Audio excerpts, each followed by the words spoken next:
Have you ever looked at your bank account and felt that knot in your stomach, that nagging worry about whether you're making the right financial decisions? You're not alone. In a world of crypto, credit cards, and countless investment options, managing money has never seemed more complicated. But what if I told you that the most powerful financial wisdom isn't found in Wall Street journals or trending TikTok videos, but in an ancient book that stood the test of time? The Bible contains financial principles so profound that they've guided generations through famines, floods, and financial crises. Today, I'm going to share 10 biblical money principles that are just as relevant now as they were thousands of years ago. These aren't just theoretical ideas, they're practical strategies that have transformed lives, including my own. So whether you're struggling with debt, trying to build wealth, or simply want to be a better steward of what God has given you, these principles will give you a solid foundation for financial wisdom. The earth is the Lord's, and everything in it, the world, and all who live in it. This first principle is the foundation of biblical money management, and it completely transforms how we view our finances. In the ancient world, King David understood this profound truth. Everything he had, from his royal treasures to his daily bread, belonged to God. He wasn't just being poetic. He lived this reality by consistently dedicating portions of his wealth to the temple's construction and maintenance. Think about Joseph in Egypt. When he managed Potiphar's household and later Egypt's resources, he never acted like an owner, but as a steward. He recognized that he was managing someone else's resources. This mindset led him to make wise, careful decisions that ultimately saved nations. In our modern context, this principle revolutionizes our approach to money. When we truly understand that we're managing God's resources rather than our own, it changes everything, from how we spend at the grocery store to how we invest in the stock market. It removes the crushing weight of thinking everything depends on us and replaces it with the responsibility to be faithful managers. Whatever you do, work at it with all your heart, as working for the Lord, not for human masters. This principle teaches us that wealth creation begins with diligent work. The Bible consistently honors honest labor and condemns laziness. Look at the example of Ruth in the fields of Boaz. She didn't wait for provision to fall from heaven. She went out and worked hard, gleaning from dawn until evening. Her diligence not only provided for her immediate needs, but also positioned her for a future she couldn't have imagined. The book of Proverbs reinforces this wisdom repeatedly. Go to the ant, you sluggard, consider its ways and be wise. This vivid image of the industrious ant storing up food in season teaches us about the dignity and necessity of consistent, hard work. This principle challenges our modern desire for quick riches and overnight success. It reminds us that sustainable wealth typically comes through consistent effort over time. Think about your daily work, whether you're coding software, teaching students, or managing a household. When done with excellence and the right attitude, this work becomes an act of worship and a path to provision. But diligence isn't just about working harder, it's about working smarter.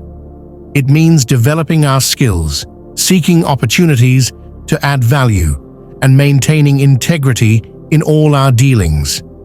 Just as the skilled craftsmen who built the temple brought their best efforts to honor God, we too can approach our work as an offering to the Lord. The wise store up choice food and olive oil, but fools gulp theirs down.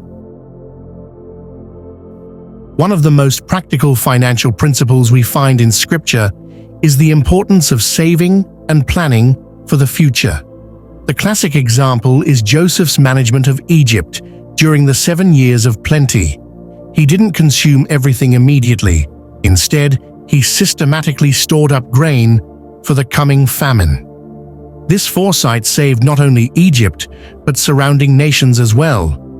We also see this wisdom in how God designed nature itself. Consider the manna in the wilderness. While the Israelites were commanded to gather only what they needed for each day, they were specifically instructed to gather double on the 6th day to prepare for the Sabbath. This teaches us that planning ahead isn't a lack of faith, it's good stewardship. The principle of saving extends beyond just storing money. It includes developing multiple streams of provision. Just as Proverbs 31 describes the virtuous woman who had various business ventures, from real estate to textile production. This diversification provided security and stability for her household. In our current economy, this principle applies to building emergency funds, investing wisely, and preparing for major life events. It's about finding the balance between trusting God's provision and exercising prudent foresight. We don't hoard out of fear, but we save out of wisdom, understanding that God often provides for tomorrow's needs through today's decisions. Keep your life free from love of money and be content with what you have. This principle might seem countercultural in today's world of consumer debt and lifestyle inflation, but it's deeply rooted in biblical wisdom. Consider how the Israelites were taught to handle manna. Anyone who gathered too much found it spoiled, while those who gathered what they needed had enough. This powerful object lesson taught them contentment and trust in God's daily provision. Look at the example of Daniel in Babylon. Despite having access to the king's rich food and wine, he chose a simpler lifestyle. This wasn't just about dietary laws.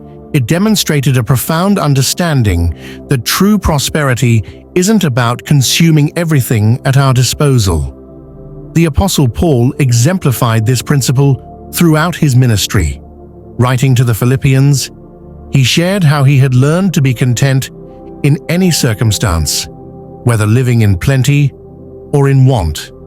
This contentment wasn't passive resignation. It was an active choice that gave him tremendous freedom and flexibility in his mission.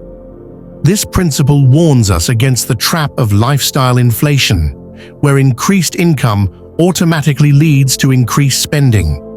Instead, it encourages us to maintain a margin between our income and expenses. This margin becomes a tool for generosity, a buffer against emergencies, and a source of peace in uncertain times. Give, and it will be given to you. A good measure, pressed down, shaken together, and running over, will be poured into your lap. Generosity isn't just a nice addition to financial wisdom, it's at the heart of God's economic system. The widow of Zarephath demonstrates this principle powerfully. In the midst of a severe famine, she gave her last meal to Elijah. What seemed like financial suicide from a worldly perspective became the catalyst for supernatural provision. Her flour and oil never ran out throughout the famine. King Solomon understood this principle deeply. Despite his immense wealth, he recognized that giving honors God. When he dedicated the temple, his generosity was extraordinary, not to impress people, but to express gratitude and worship. The biblical record shows that his wealth increased after these acts of generosity, illustrating the spiritual principle that giving opens the way for receiving. This isn't about manipulating God through giving. Rather, it's about aligning ourselves with His nature and His ways. Throughout Scripture, we see that God is fundamentally generous. He gave His Son, He gives life, He gives wisdom freely to all who ask. When we give generously, we reflect His character and participate in His work. The principle of generosity includes more than just money. It encompasses our time, talents, and resources. Like the gifts brought for building the tabernacle in the wilderness, where people gave according to their ability and craftsmanship, our giving can take many forms. The key is maintaining an open-handed approach to all that God has entrusted to us. The rich rule over the poor, and the borrower is slave to the lender.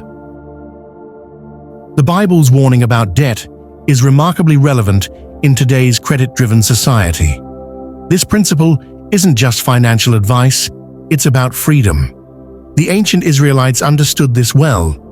Their law included provisions for debt forgiveness every 7 years, showing that God never intended his people to live under perpetual financial obligation. Consider Solomon's wisdom on this topic. As the wealthiest king of his time, he could have easily leveraged debt to build his kingdom.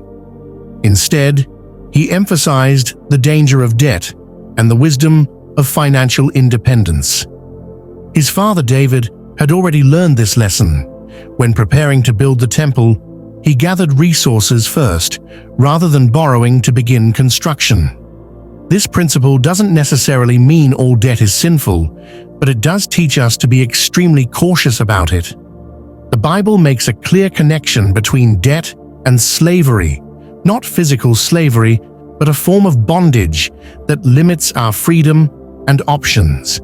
Just as the Egyptians during Joseph's time eventually traded their freedom for food during the famine, debt can gradually erode our financial independence. In practical terms, this means carefully evaluating any decision to take on debt, whether it's a mortgage, business loan, or consumer debt. We should consider not just if we can make the payments, but if the debt aligns with God's principles of wisdom and stewardship. The goal isn't just to avoid bankruptcy, it's to maintain the freedom to follow God's leading without financial constraints. Plans fail for lack of counsel, but with many advisors, they succeed. The Bible consistently emphasizes the importance of seeking wisdom from others, especially in financial matters. Consider Jethro's advice to Moses about delegating responsibility. While not directly about money, this example shows how wise counsel can prevent burnout and create better systems for managing resources. King Rehoboam provides a cautionary tale. When he rejected the counsel of experienced advisors in favor of his young friend's advice, it led to the division of his kingdom. This dramatic example shows how the wrong financial counsel can have far-reaching consequences beyond just our bank accounts. The biblical model of counsel isn't just about getting expert advice. It's about seeking wisdom from those who fear God. When David needed guidance about building the temple, he consulted both spiritual leaders and skilled craftsmen. He understood that good financial decisions require both practical expertise and spiritual wisdom. This principle teaches us to be humble enough to learn from others' experiences and wisdom. Whether we're making investment decisions, career choices, or planning for retirement, seeking godly counsel helps us avoid costly mistakes and make decisions aligned with biblical principles. Just as the early church shared resources and made decisions collectively, we too benefit from the wisdom of a believing community. Dishonest money dwindles away, but whoever gathers money little by little makes it grow. Integrity in financial dealings is a non-negotiable biblical principle. Abraham demonstrated this when he insisted on paying full price for Sarah's burial plot, even when offered the land for free. He understood that maintaining integrity in financial transactions preserves both our testimony and our peace of mind. This principle extends beyond just avoiding fraud or theft. Daniel's excellence in managing Babylon's resources came from his uncompromising integrity. Despite being in a corrupt system, he maintained such honest practices that even his enemies couldn't find fault with his administration. In today's world, this means being truthful in our tax returns, honest in our business dealings, and faithful in our commitments. It means rejecting get-rich-quick schemes and choosing instead to build wealth through honest, patient effort. True prosperity comes not just from having more, but from knowing that what we have has been gained with integrity. A good person leaves an inheritance for their children's children. The biblical view of wealth extends beyond our own lifetime. This principle isn't just about leaving money behind. It's about creating a legacy of both spiritual and material wealth.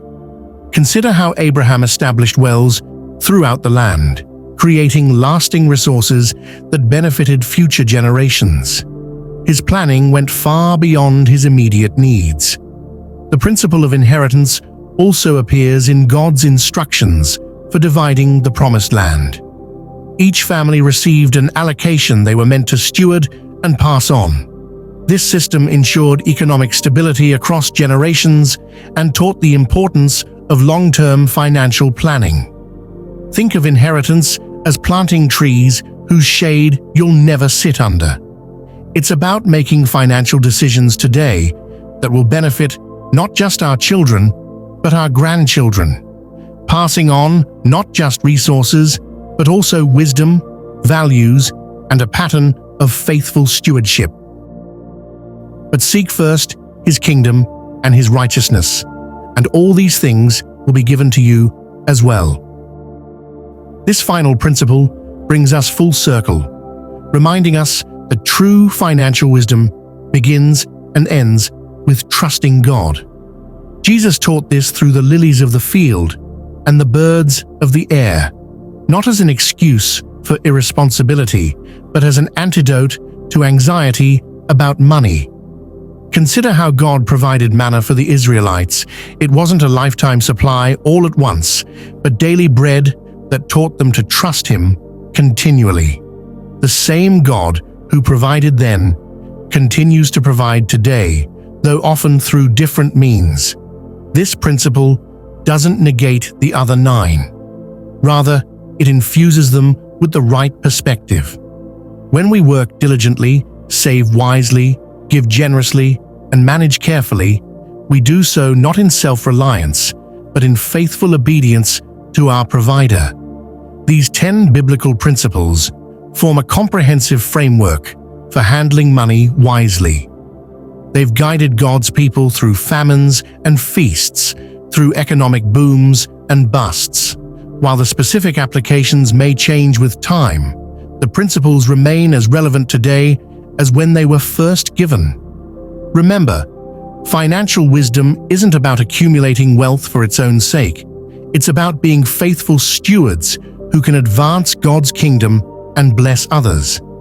As you apply these principles, you'll find they bring not just financial stability, but also peace, purpose, and eternal perspective to your relationship with money. If you found this helpful, don't forget to like and subscribe for more biblical wisdom applied to modern life. Share this video with someone who might need these timeless principles, and let me know in the comments which principle resonated most with you.